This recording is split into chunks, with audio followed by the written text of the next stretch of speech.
Limbdi civil hospital એ Limbdi national હાઈવેની નજીક આવેલ છે. અનેક અકસ્માતો થતા હોય તેમજ ડિલિવરી અને અન્ય દર્દીઓ પણ સારવાર માટે અહીં આવે છે.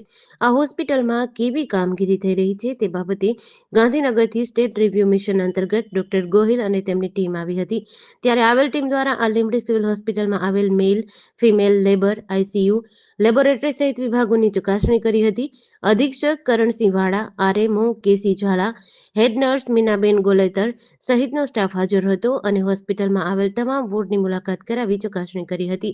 આ સમયે એક જાગૃત નાગરિક અને પત્રકાર દ્વારા ચકાસણી કરવા માટે અપીલ કરી હતી અને ટીમ સાથે વાતચીત કરી હતી. જણાવ્યું હતું કે હોસ્પિટલમાં તાત્કાલિક સારવાર આપવામાં આવે છે, પણ હાલ સોનોગ્રાફીનું મશીન નહીં હોવાથી લોકોને સોનોગ્રાફી કરાવવા બહાર પ્રાઇવેટમાં જવું પડે છે. ત્યારે સ્ટેટ રિવ્યુ મિશન અંતર્ગત ડોક્ટર ગોહિલ અને તેમની ટીમે આ વાતની નોંધ લીધી હતી. જીડીસી ન્યૂઝ સાથે કલ્પેશ વાઢેર, સુરેન્દ્રનગર.